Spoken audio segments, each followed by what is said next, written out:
Alors tout d'abord, bonjour à tous. Donc avec cette conférence, je vais vous présenter des éléments pour mieux comprendre l'origine des troubles gastriques qui sont quand même assez fréquents dans les sports d'endurance et d'ultra longue endurance, et puis on va voir comment on peut les éviter. Alors il faut savoir que lorsque l'on est sur un effort de longue durée, eh bien tout l'organisme va s'adapter et notamment le flux sanguin lui aussi va pas échapper à cette règle. Alors il faut savoir qu'au repos, environ 5% de ce flux sanguin va aller pour irriguer et pour apporter des nutriments et de l'oxygène notamment aux muscles qui sont liés au mouvement, qui sont donc très faibles puisqu'on est au repos. Et en revanche, 85% de ce flux sanguin va aller pour alimenter les fonctions vitales et digestives. Alors à l'effort, les choses sont complètement différentes puisque vous voyez, il y a à l'inverse 85% de ce flux sanguin qui va aller pour les muscles qui sont liés au mouvement, pour les irriguer, pour apporter des nutriments et pour apporter aussi de l'oxygène. Et puis seulement, à ce moment-là, 5% va aller pour les fonctions vitales et digestives qui vont donc les rendre en souffrance. Alors, tout cela est commandé par le système nerveux autonome, en quelque sorte la partie non consciente du cerveau, qui commande l'ensemble de nos fonctions vitales. Alors, évidemment la digestion, mais pas que, la respiration, le cœur, le système cardiovasculaire, et également le système hormonal. Alors ça se passe comment? Eh bien, lorsque je suis devant un effort intense, le système nerveux autonome, lui, va avoir une commande pour pour exiger en quelque sorte une forte contraction au niveau des vaisseaux sanguins qui sont au niveau de nos intestins. Cette forte contraction, pourquoi elle se met en place? Eh bien, parce que la priorité à ce moment-là est donnée à l'oxygénation des muscles et donc forcément on est dans ce cas de figure où les intestins passent en deuxième position. Alors, tout cela, ça s'appelle la l'ischémie, donc digestive transitoire. C'est cet élément-là qui donc est en lien direct avec une forte diminution de l'oxygénation et donc de l'apport en sang de nos intestins. Alors, pendant l'effort, vous l'avez donc compris, le système digestif et intestinal est évidemment au ralenti, ce qui pose des problèmes et qui peut arriver à des troubles. Alors, les fonctions intestinales, en petit résumé donc, elles sont donc en souffrance parce qu'on l'a vu, il y a une irrigation réduite de l'intestin qui, par voie de conséquence, va apporter forcément moins d'oxygène et donc un moins bon fonctionnement des muscles intestinaux et puis également, très important à retenir, sur les sports d'endurance, d'ultra longue endurance, avec des chocs à répétition, il y a des ondes de choc qui vont affecter notamment les intestins et le système intestinal. Et il y aura donc des micro-lésions qui vont encore aggraver cette souffrance au niveau des fonctions intestinales.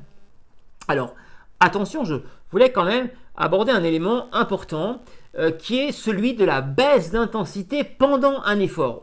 On n'y pense pas, mais elle a des conséquences sur les troubles digestifs très importantes. Alors, par exemple, si vous faites un départ très rapide sur un ultra trail par exemple, puis après derrière forcément une baisse rapide de l'intensité. Ou si par exemple vous arrêtez un peu trop longtemps au ravitaillement, qu'est-ce qui va se passer? Il va se passer la chose suivante.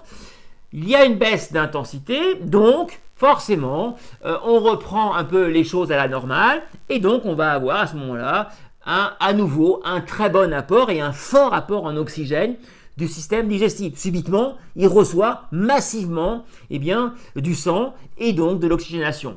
Alors on peut penser que c'est très bien.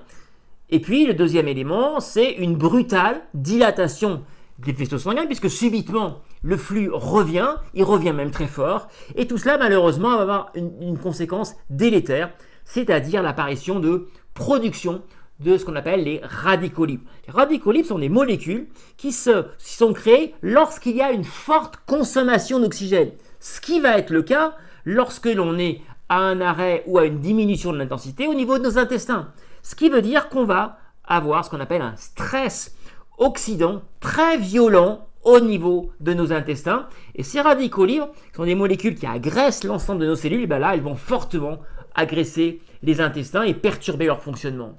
Alors, la réaction à ce stress oxydant, on va le voir très rapidement. Ça va être des douleurs abdominales, ça va être des nausées, ça va être parfois des vomissements et ça peut aller jusqu'à la diarrhée. Ces éléments-là, paradoxalement, vont intervenir s'il y a une très forte baisse de l'intensité pendant un ultra-trail. Et c'est ce qu'on appelle l'ischémie de la répercussion intestinale.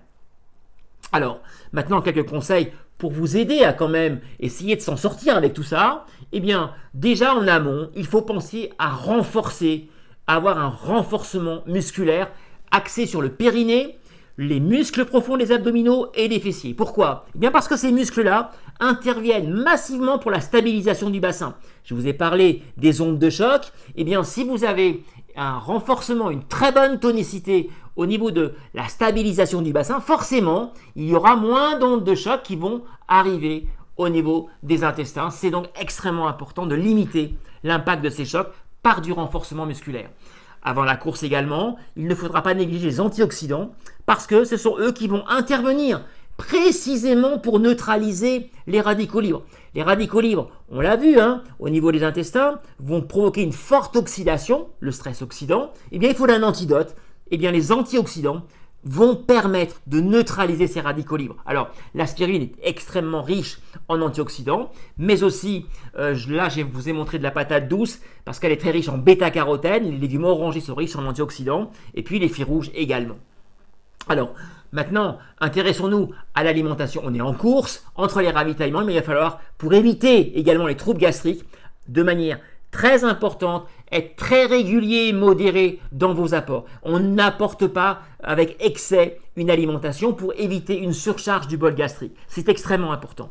Alors, quelques éléments importants pendant la course, eh bien, on va privilégier déjà le solide en début de trail. Pourquoi? Eh bien, parce que votre système nerveux autonome, je vous le rappelle, qui commande, je vous l'ai dit, l'ensemble des fonctions vitales, eh bien, va aussi intervenir sur notamment tout ce qui est les glandes salivaires. Et voilà pourquoi plus vous faites un effort long, eh bien, moins vous avez de salive.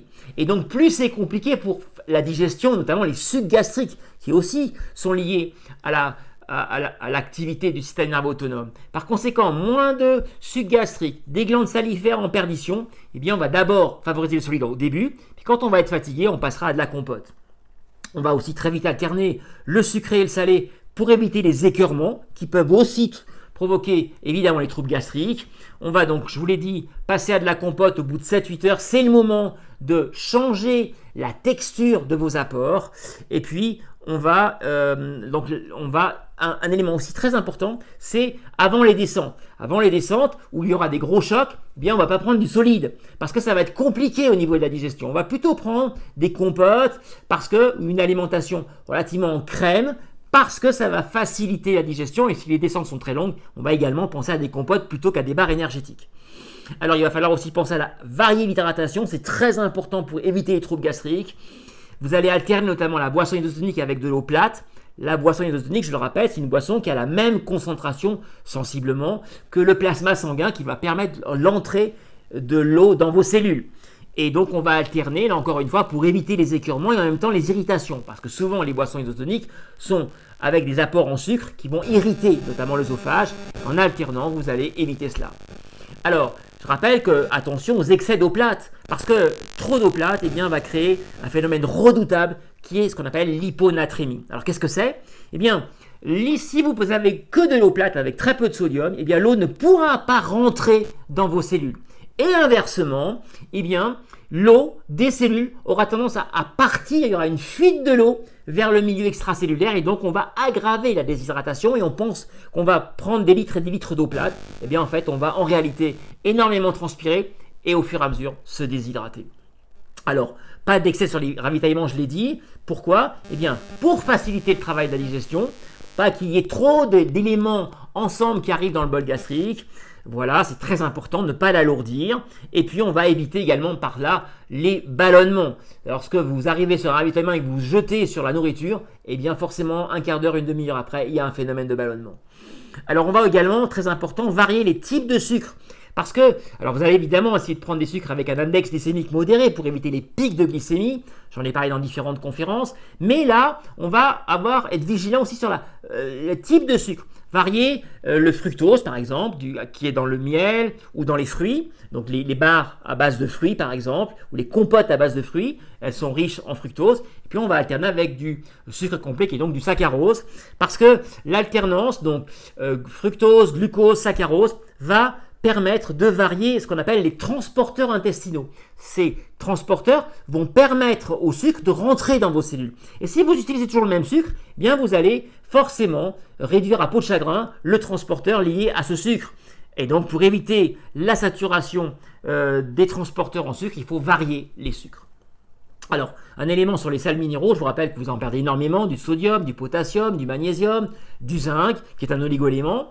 Et pour cela, c'est important parce que les sels minéraux vont intervenir, je vous l'ai dit, dans l'entrée de l'eau dans les cellules, je pense notamment au sodium, mais également ils interviennent sur l'excitabilité musculaire. Si vous vous apportez des sels minéraux, vous aurez une meilleure tonicité musculaire. Et puis enfin, n'oubliez pas que les sels minéraux interviennent sur la dynamique des enzymes, qui sont un élément important, notamment qui interviennent dans le transport de l'oxygène. Et je vous le rappelle que sans oxygène, évidemment, pas de production de l'énergie sur un effort de longue durée. Voilà, j'espère vous avoir donné maintenant quelques éléments qui vous permettront de mieux gérer, de mieux comprendre les troubles gastriques et d'ajuster votre comportement sur des efforts longs. A très bientôt pour une prochaine conférence. Merci.